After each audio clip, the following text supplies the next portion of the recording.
जीने में। ना संघर्ष से ना तकलीफें, क्या मजा है जीने में। तूफान भी टल जाएगी, बारिश भी रुक जाएगी, जब आग लगी हो सीने में। सुबह होती है, शाम होता है, जिंदगी यूं ही तमाम होता है। आ जाओ आरसीएम बिजनेस में, जिंदगी क्या शान होता है।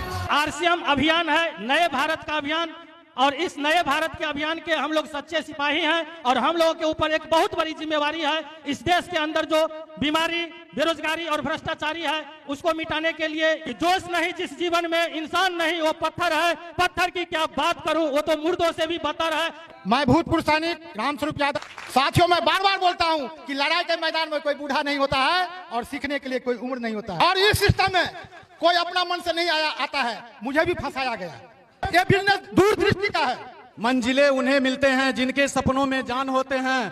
पंखों से कुछ नहीं होता दोस्तों, हौसलों से उड़ान होते हैं। होंडा एजेंसी मेरा सब डीलरशिप मणिगाछी में चल रहा है और मैं अभी 5000 पीपी कर रहा हूँ आरसीएम से, अपने घर में यूज कर रहा हूँ। आरसीएम नाम रीना पाठक। जिस दिन ज्वाइन किए उस दिन से 15 दिन के अंदर में हमने सारे कपड़े, सारे सामान बदल दिए। तो जितना जल्दी सामान बदल जाएंगे उतना ही जल्दी, 1 साल में अगर जिस दिन से हम 100% प्रोडक्ट यूज करना शुरू कर देंगे, 12 महीना के बाद रॉयल्टी मिल जाती है। यही मैसेज है। जहां भी मैं जाती हूं तो मैं इतना ही बताती हूं, जो मेरे गुरुदेव ने 15 दिन में कपड़ा और सारे प्रोडक्ट बदल दिए तो हम 12 महीना में टेक्निकल अचीवर हो गए। आरसीएम से पहले मैं एक शिक्षित बेरोजगार हुआ करता था।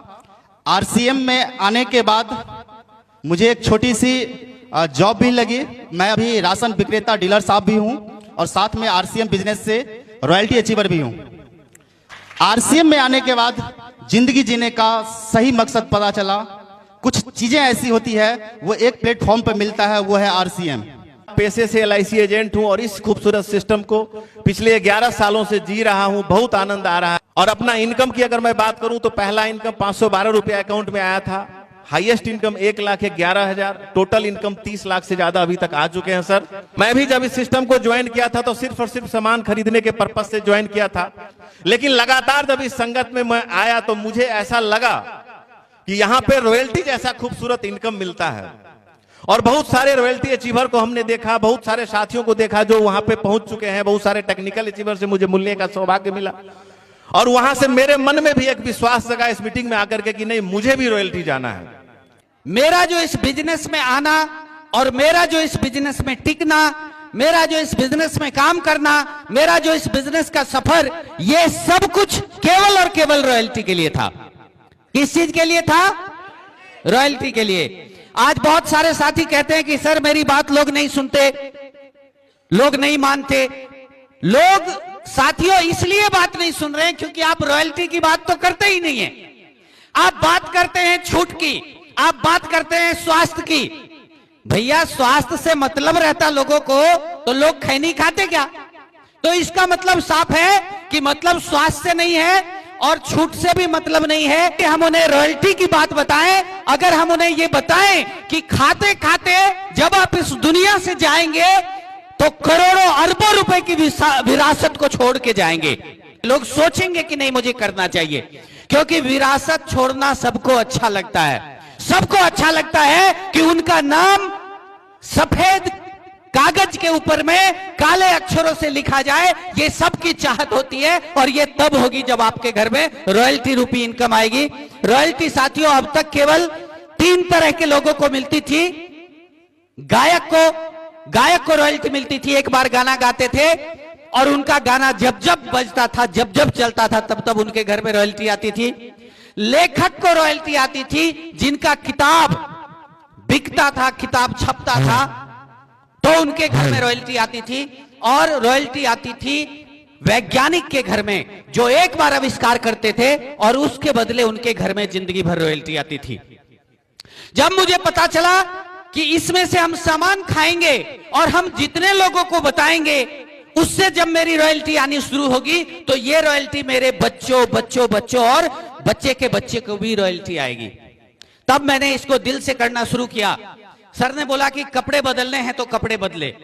बहुत सारे लोग कपड़े में ही फंस जाते हैं, पहली बार ही फंस जाते हैं, वो कपड़े ही नहीं बदल पाते और जिस वजह से उनके घर में रॉयल्टी नहीं आ पाती। जय आरसीएम।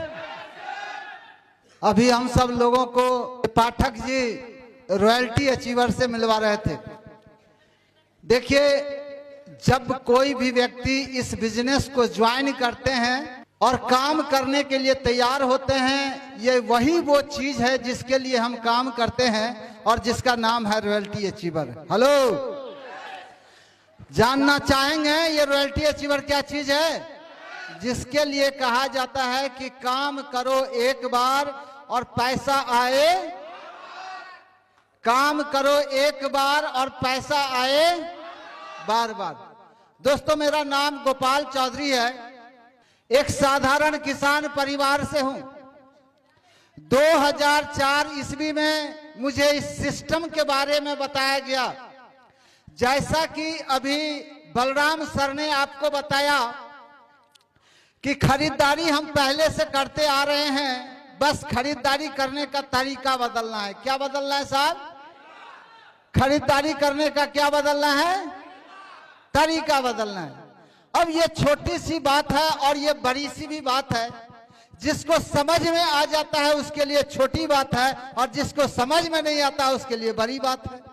आज से 19 बरस पहले एक व्यक्ति मेरे पास आते हैं और कहते हैं कि दुकान बदलने से किस्मत बदल जाएगी। हमारे गांव में जब इस बात को हम लोगों ने सुना तो कुछ लोग, यानी कि पूरे गांव में 54 लोगों ने इस बात को माना कि हो सकता है। क्या माना? क्या माना? बदल जाएगा नहीं। जब उन्होंने कहा कि दुकान बदलने से तकदीर बदल जाएगी तो 54 लोगों ने माना कि हो सकता है। हेलो, जिस 54 में एक हम भी थे। हम तो बदल लिए, लेकिन कुछ दिन के बाद में 53 लोगों ने कहा कि हो नहीं सकता है। वो वहीं के वहीं चले गए और अकेला एक हमने कहा कि हो सकता है तो हो सकता है। और आज केवल एक कारण से आपके पास, अगर आप गरीब घर में पैदा लेते हो तो इसमें गलती आपकी नहीं, इसमें गलती बाप की होती है। अगर गरीब घर में जन्म लेते हो तो इसमें गलती आपकी नहीं, इसमें गलती बाप की होती है। लेकिन गरीब होकर के गरीब घर में मर जाते हो तो इसमें गलती बाप की नहीं, इसमें गलती आपकी हो।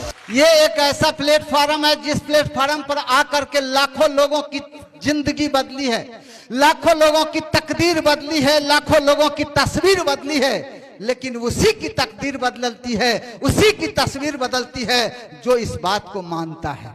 हेलो, आज जिसने भी आपको लाया है वो आपसे कमाना नहीं चाहता है, वो सिर्फ और सिर्फ आपको बनाना चाहता है।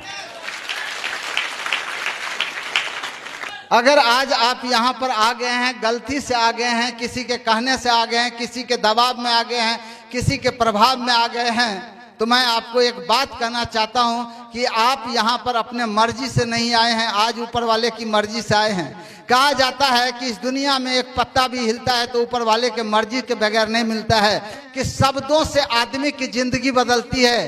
क्या आप सहमत हैं? तुलसीदास को अपने पत्नी से बहुत प्यार था। मूसलाधार बारिश थी, नदी भरा हुआ था, उफन रहा था और मुर्दे को पकड़ के कहा जाता है कि तुलसीदास नदी पार कर गए और सांप को रस्सी समझ करके घर के अंदर पहुंच गए। और घर के अंदर जाने के बाद पत्नी ने कहा, अरे तुलसी, जितना प्यार आप मुझसे करते हो उतना प्यार अगर भगवान से करते तो जिंदगी सफल हो जाता। उनकी पत्नी का एक शब्द आता है और तुलसी से तुलसी दास बन जाते हैं। एक शब्द डाकू के जहन में आता है भगवान बुद्ध का कि अगर तुम जोड़ नहीं सकते हो तो तोड़ने का अधिकार नहीं है। नारद मुनि का एक शब्द आया, इतना जो पाप करते हो उस पाप का भागीदार कौन हो सकता है?